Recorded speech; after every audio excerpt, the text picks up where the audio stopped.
Estamos de regreso ya en la segunda de Oliva, son las 2:40, unos 20 minutos para charlar de un tema que por supuesto requeriría horas, ¿sí?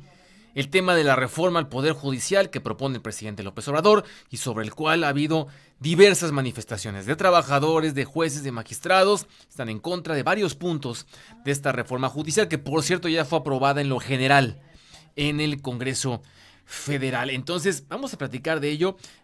Vale la pena que recordemos nada más. Tenemos ahí el audio, Emanuel, del presidente López Obrador cuando anuncia en su quinto informe de gobierno esta propuesta de reforma al Poder Judicial. Voy a proponer una iniciativa de reforma constitucional para limpiar al Poder Judicial de complicidades, conflictos de interés, convivencias inconfesables, corrupción y derroche de recursos. Oliva Noticias. Así fue como el presidente López Obrador en su tiempo, insisto, en su quinto informe, propuso que fuera el pueblo quien eligiera de forma directa a los jueces, magistrados y ministros. Y hablaba de esta propuesta de reforma. También habló de que los ministros de la Suprema Corte pasaran de 11 a 9 y que tengan 12 años en vez de 15. En fin, ahí escuchó parte de lo que dijo el presidente López Obrador. Aquí estamos con dos invitados, por supuesto, para charlar del tema. Está el doctor José Luis Cuevas Galloso, que nos acompaña aquí en la mesa, abogado e investigador. ¿Cómo estás, José Luis? Qué gusto saludarte, qué gusto también coincidir contigo. Un gusto siempre estar aquí en tus micrófonos. Gracias a Oliva, gracias a tu invitación y por supuesto a mi gran amigo Guillermo Agüero Ferat. Gracias por la invitación. Gracias, José Luis. Está Rosa Corina Franco Díaz, a través de también de la línea telefónica, presidenta del Consejo Nacional Parlamentario Social y Agrario de México. Rosa Corina, gracias. Buenas tardes. Mi querido Ale, muy buenas tardes. Un saludo a todo tu auditorio. Pues aquí presente, amigo, en un tema tan importante para todos los mexicanos en estos momentos. Muy importante. Tenemos pocos minutos, pero pues vámonos, ¿no? Como podemos. José Luis Cuevas, ¿cómo arrancamos? Pues mira, a mí me interesaría poder explicar un poco el quehacer del Poder Judicial Federal, porque pareciera que se trata solamente de ver amparos y de cómo sacar, porque así se ha dicho, a personas delincuentes de la cárcel, que para eso sirven los jueces federales. Venía escuchando el noticiario en el camino y veía que estabas hablando, por ejemplo, de temas relativos al Día Internacional de Búsqueda de Personas, a demandas laborales respecto de RTV, a las reliquias que van a llegar de San Judas, ¿no? A cuestiones de Laguna Verde. Bueno, en todos estos aspectos, los jueces federales son precisamente quienes, como garantes de la Constitución, se abocan al estudio y a la protección de los derechos humanos que existen en este sentido con relación a las personas que están involucradas. Sí. En el caso de la búsqueda de personas, tú lo dijiste, es el Estado el responsable, no se está haciendo. ¿Quiénes otorgan los amparos para que pueda llevarse a cabo? Los jueces federales. En el caso de las demandas laborales, la gran mayoría terminan en la parte final que tiene que ver con los juicios laborales en el amparo. En cuanto a las cuestiones de carácter religioso, ¿quiénes fueron en su momento quienes otorgaron la posibilidad de llevar a cabo la votación que pueden ejercer hoy en día los sacerdotes? Amparos inicialmente, ¿no? Y como, no solo sacerdotes, sino cualquier comunidad religiosa. ¿Quién otorgó también la protección a los asuntos relativos a Laguna Verde? El Poder Judicial Federal. En el caso de la educación, personas con discapacidades que requieren una atención especial dentro de las escuelas, ¿quiénes otorgan los amparos para que el Estado se vea obligado a atender a estas personas de manera adecuada? Los amparos. Entonces, estoy hablando de la vida cotidiana, de lo que hoy desarrollaste. Entonces, a mí me parece que es importante entender que el quehacer de la Suprema Corte y de los juzgados, en este caso federales, que la reforma también llegará a un momento en que alcance al Poder Judicial Estatal, pero en el ámbito general, de lo que se trata es de proteger los derechos humanos de la ciudadanía. Y de una vez hacemos esta explicación.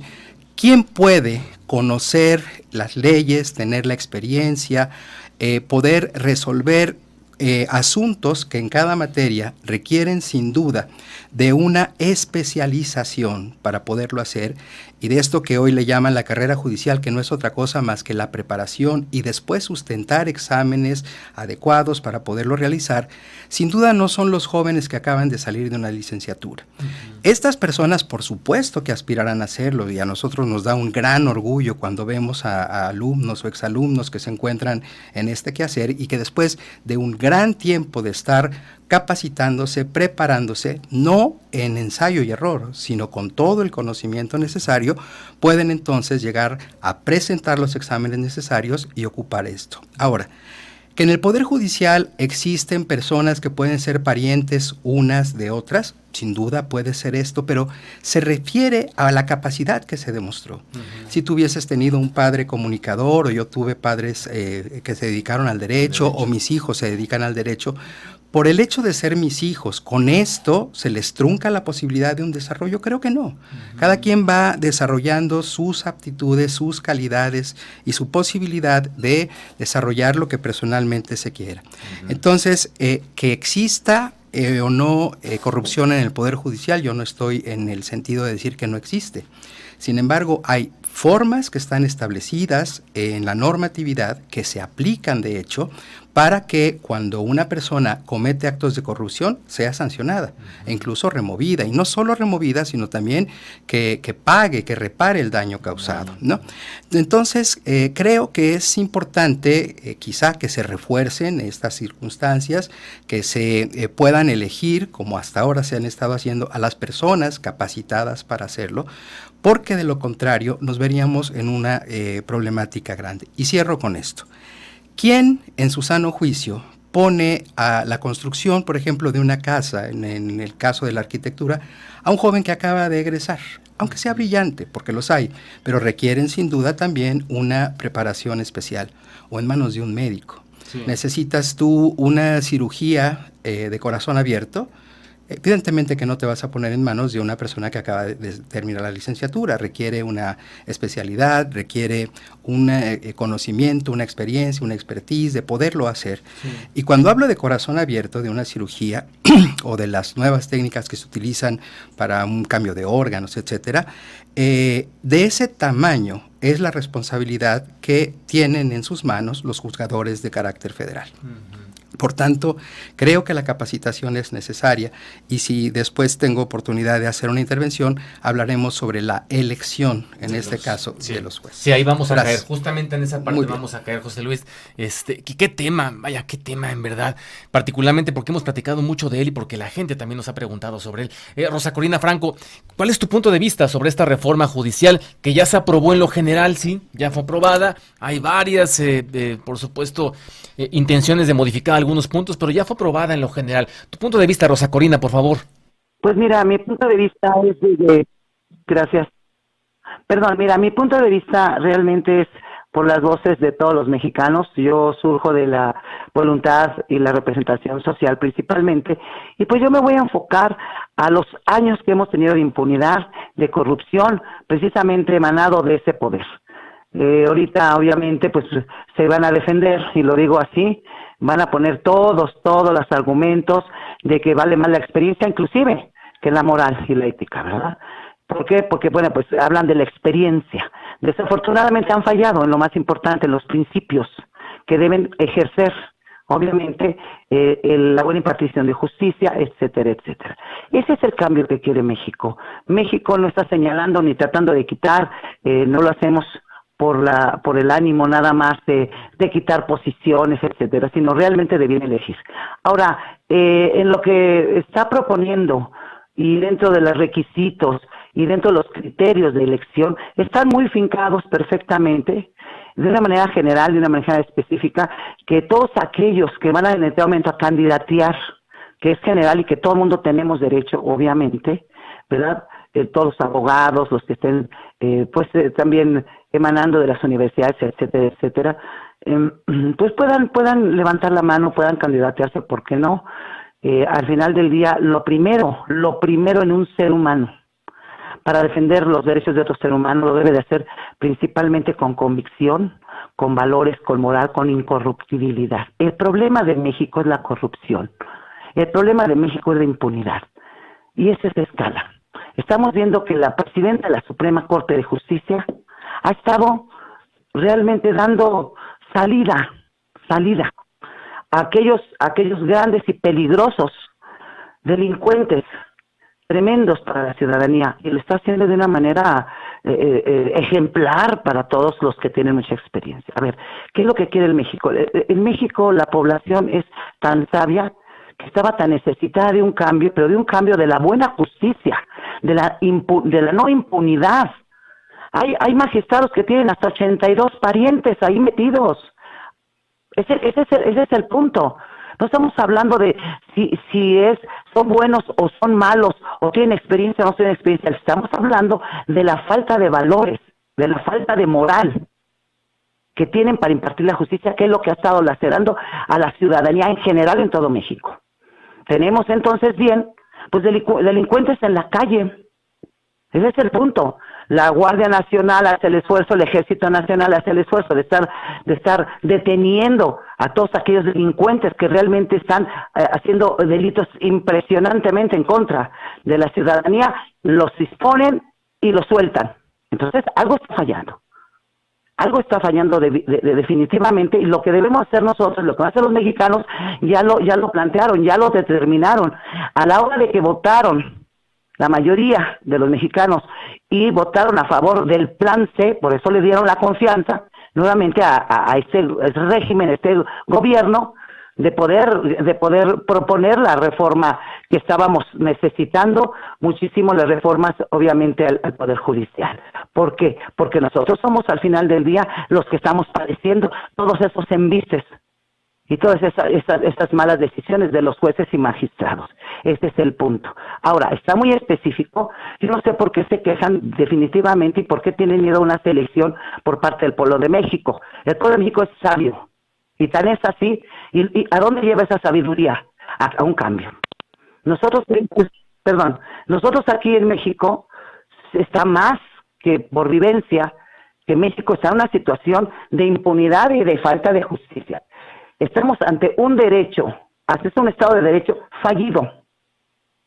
Tenemos que arreglar, tenemos que ir al cambio. Nadie está diciendo absolutamente que tenemos que cambiar todos los magistrados. Van a haber algunos que en este momento vuelvan a candidatearse y pueden ser seleccionados. Yo creo que las reglas están bien, perfectamente para todos, para que sean más equitativas. De hecho, el titular del Ejecutivo, que antiguamente lo que hacía era disponer a quién iba a ser el candidato, lo mandaba a lo que son las curules, a lo que son las cámaras, y de ahí decían sí, no, pasa al Senado, y lo hacía. Ahorita lo que está quitando es el mismo poder, porque dice, a ver, yo nada más voy a proponer 5, que proponga 5 las otras cámaras, y de ahí vamos a sacar a los mejores. Eso no implica que todo el mundo pueden candidatear, pero no significa que van a estar obviamente seleccionados. Van a seleccionar bajo criterio a los de experiencia, pero antes que nada, es muy importante, más que la experiencia. Y si va de la mano, mucho mejor. Pero primero hay que checar los que sean honestos. ¿De qué sirve la experiencia si nos fallan a la hora de que tienen que ser ellos garantes? Ahora, como dice el abogado, que sean garantes realmente de los valores para que ellos puedan impartir la ley. Ahí está el tema. Y México lo está requiriendo. Y México votó por el Plan C, y dentro del Plan C está la reforma. Ya está hecho esto.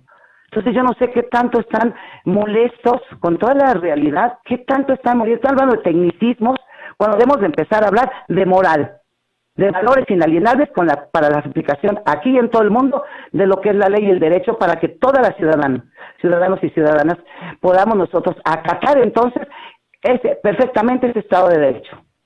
Interesante. Por supuesto, las posturas, y es un tema que además sí se puede charlar de él, ¿no? Ayer hablábamos que en redes sociales se charlaba mucho justamente sobre el tema. En los últimos 3-4 días las interacciones, los intercambios en redes sociales han sido muchos, ¿no? De ambas posturas. José Luis, tu punto de vista. Bien, a mí me parece que es muy interesante que se escuchen a la pluralidad de voces y que finalmente sea los radioescuchas quienes puedan tener su mejor opinión. Con relación a lo que comentaba la abogada, a mí me gustaría hacer una precisión en el sentido de a quiénes se eligen y para qué se eligen. Se elige al Poder Ejecutivo y se elige al Poder Legislativo, porque el quehacer que van a tener estas personas es de representar a sus electores. Se trata precisamente de que aquello que plantearon como propuestas para desarrollar sus labores, eso es lo que de alguna manera recoge la ciudadanía y entonces vota por la mejor opción que ellos suponen.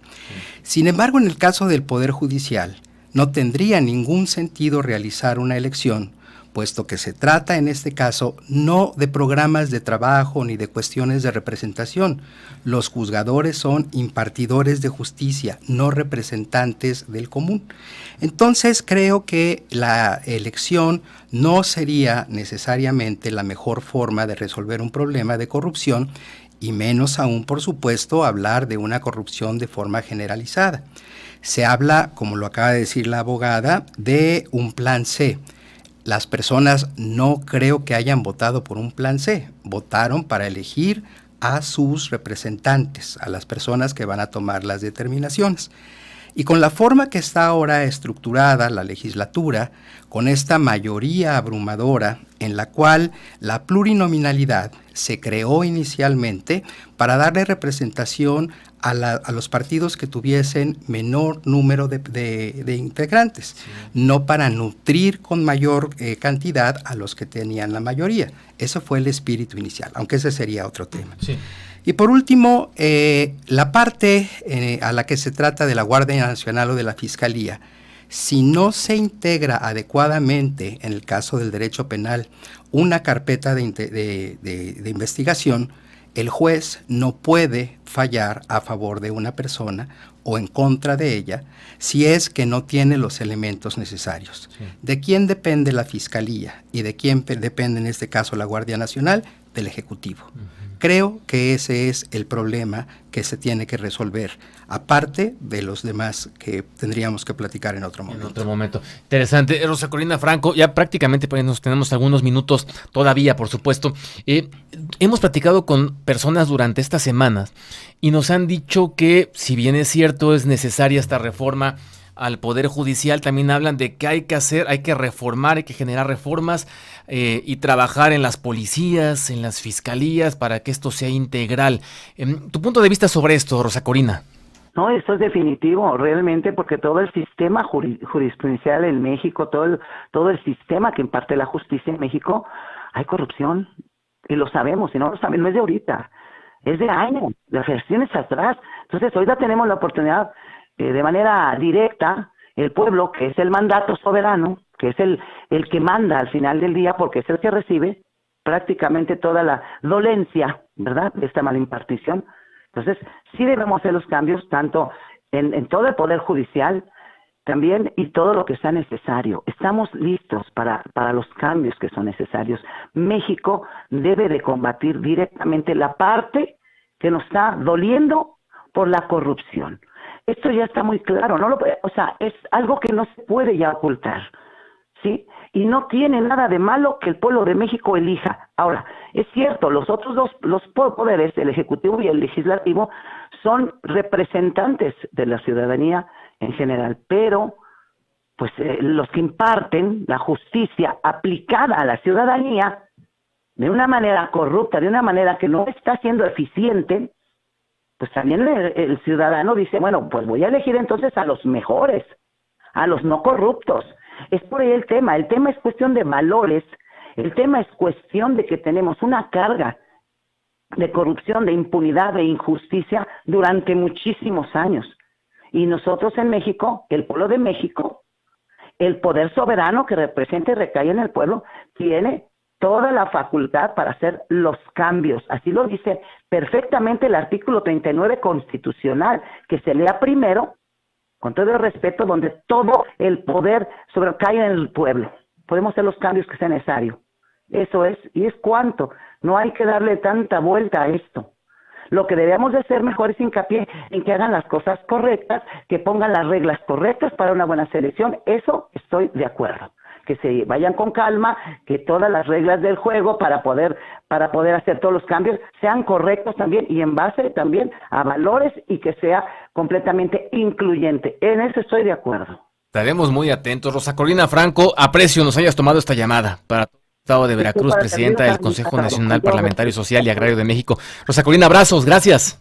Hasta luego para todos. Gentil y también el doctor José Luis Cuevas Galloso, abogado e investigador. Vamos a seguir platicando, ¿no? De este tema y de otros. Tocadas será. las pluris. Sí, Hay que tocarlo ya, después. ya hablaremos de porque esto. en efecto Así se es. nutre a grupos que están ya muy nutridos, ¿no? Bien, ahora, solo para concluir, Sí, adelante. y esto es muy importante que quede claro para la ciudadanía, las fiscalías y la Guardia Nacional no son poder judicial. Ujú. ¿Sí? Y por último, ¿Por qué hablan de hacer reforma a las fiscalías con bueno, motivo de esto? esto No la creo Guardia, que es pero necesario. Ajá. Si hay corrupción finalmente, Sí. en donde evidentemente se encuentran estas problemáticas y falta de capacitación, es en las fiscalías y en la Guardia Nacional.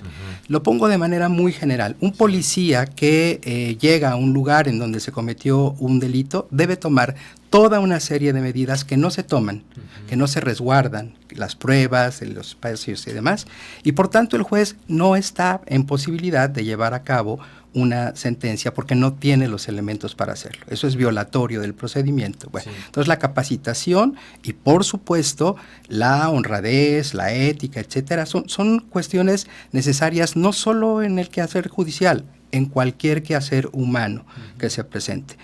Y por último, reitero, la elección no es para representantes. Una elección en este caso, ¿cómo va a tener la ciudadanía finalmente el conocimiento de por quién está efectivamente votando? Y puede colocar en el Poder Judicial a personas que no tengan más que la simpatía popular en este caso, pero no necesariamente el conocimiento, y eso es sumamente peligroso. Y finalizo unos segundos. La vulneración de derechos humanos, de proyectos de vida, de estabilidades laborales, de derechos laborales, de sacar a las personas que se encuentren actualmente simplemente porque se les tacha de corruptos sin haberlo probado, es violatorio, por supuesto, de sus derechos humanos y de cualquier proceso que se pueda pensar. Estás despedido, Alejandro, porque dijeron allá afuera 2 personas de 100 que eres corrupto. Adiós.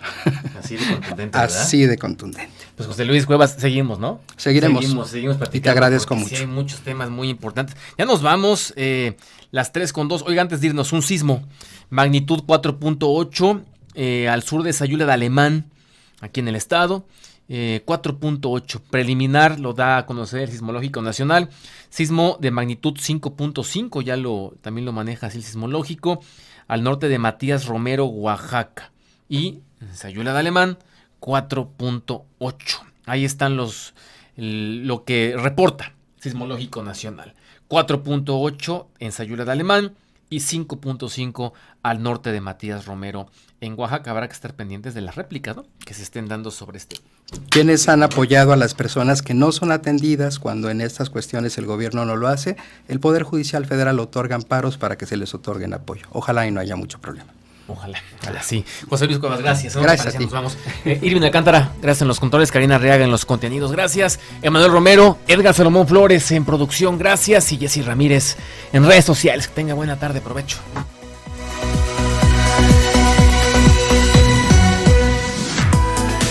Oliva Noticias.